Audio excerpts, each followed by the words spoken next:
Bebek atau yang sering disebut dengan itik, merupakan unggas yang mempunyai nilai ekonomis tinggi. Permintaan daging dan juga telur bebek untuk setiap harinya semakin meningkat. Bukan berarti dengan banyaknya permintaan bisa menjamin kesuksesan dalam beternak bebek petelur. Karena dalam beternak bebek petelur banyak kendala, dan banyak resikonya.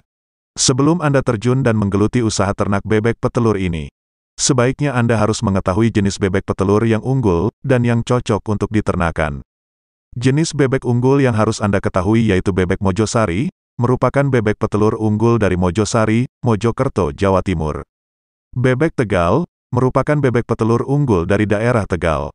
Bebek Magelang yaitu jenis bebek petelur unggul dari daerah Magelang. Bebek Alabio, merupakan bebek petelur unggul dari hasil persilangan dari bebek yang berasal dari Kalimantan, dengan bebek jenis Peking. Bebek Cirebon adalah bebek petelur unggul dari daerah Cirebon. Bebek Ratu, yaitu bebek unggul hybrida dari hasil persilangan antara bebek Mojosari, dengan bebek Alabio.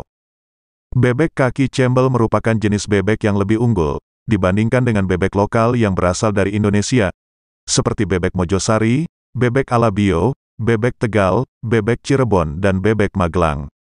Bebek kaki cembel yaitu, bebek yang berasal dari hasil persilangan antara bebek cembel, dengan bebek Indian Runner. Tidak hanya mengetahui apa saja jenis bebek. Bagi Anda yang ingin memulai usaha ternak bebek petelur, sebaiknya Anda harus mengetahui resiko apa saja dan kendala apa saja yang akan Anda hadapi. Mari kita bongkar semuanya, agar Anda tidak salah melangkah dalam usaha ternak bebek petelur ini. Yang pertama, Anda harus mengetahui jenis penyakit apa saja yang sering menyerang bebek petelur. Penyakit yang sering menyerang bebek petelur yaitu penyakit yang disebabkan oleh virus, seperti penyakit hepatitis, penyakit enteritis, penyakit Newcastle disease dan influenza. Penyebab penyakit dari bakteri yaitu penyakit septicemia, penyakit Escherichia, penyakit coli septicemia, penyakit Pasteurellosis, penyakit coccidiosis, penyakit salmonellosis dan penyakit botulisme. Untuk lebih jelasnya Anda bisa menonton video sebelumnya yang membahas penyakit yang sering menyerang bebek petelur. Lihat link videonya di deskripsi. Yang kedua, yaitu kurangnya ilmu dan pengetahuan dalam beternak bebek petelur. Jika Anda terburu-buru untuk memulai beternak bebek petelur, tanpa ada modal ilmu dan pengetahuan yang banyak, tentu saja akan menimbulkan resiko yang sangat besar.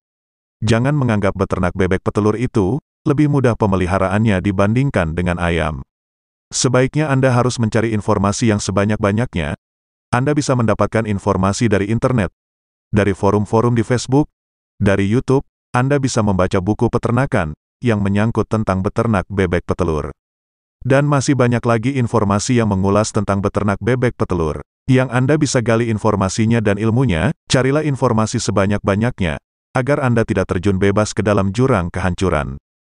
Yang ketiga, harga pakan yang mahal membuat sejumlah peternak bebek petelur kalang kabut, karena hasil produksinya tidak sesuai dengan biaya produksi. Hal ini bisa menyebabkan peternak banyak yang gulung tikar alias bangkrut, karena harga pakan yang melambung tinggi. Untuk mengakali pakan yang mahal, kemudian banyak peternak membuat pakan sendiri, yang tidak didasari dengan ilmu nutrisi, bukannya menjadi solusi, malah memperparah keadaan, dan bukannya untung malah menjadi kadal buntung alias rugi. Anda bisa mencari informasi, bagaimana cara membuat pakan, disertai dengan hasil perhitungan nutrisinya. Dan Anda harus tahu cara menghitung nutrisinya di setiap bahan pakan tersebut. Anda bisa menghitung dengan metode perhitungan pakan, seperti metode yang sering dipakai oleh para peternak yaitu metode trial and error, atau perhitungan metode coba-coba. Tetapi perhitungan dengan metode trial and error ini, perhitungannya tidak akurat dan tidak bisa menjadi patokan, karena namanya juga perhitungan coba-coba. Kemudian perhitungan dengan metode Pearson Square, perhitungan dengan metode segi 4 Pearson, perhitungan dengan metode persamaan aljabar, dan yang terakhir, Anda bisa membuat formula pakan dengan perhitungan yang lebih akurat, yaitu perhitungan dengan metode linier. Anda bisa menonton video sebelumnya. Di video tersebut, saya membuat formula pakan dengan metode linier. Link videonya ada di deskripsi.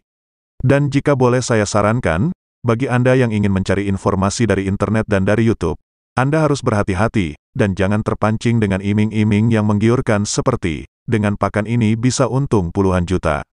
Carilah informasi sebanyak-banyaknya. Anda harus mencari informasi dari berbagai sumber, dan jangan dari satu sumber saja. Anda juga harus bertanya sebanyak-banyaknya kepada pembuat konten, untuk menggali informasi sebanyak-banyaknya, agar Anda tidak terjun bebas ke jurang kehancuran. Yang keempat, Anda harus mengetahui kendala apa saja yang terjadi seperti bebek mengalami molting atau rontok bulu, bagaimana cara mengatasinya dan bagaimana cara mencegahnya. Anda juga harus mengetahui mengapa bebek produksinya terus menurun. Anda juga harus mengetahui penyebabnya, bagaimana cara mengatasinya, dan bagaimana cara memulihkan agar bebek tersebut kembali bertelur. Resiko dan kendala yang sering terjadi di lapangan. Semuanya Anda harus mengetahui agar Anda tidak bingung jika Anda mengalami kejadian seperti yang saya jelaskan di atas. Itulah 4 resiko dan kendala yang harus Anda ketahui dan pahami.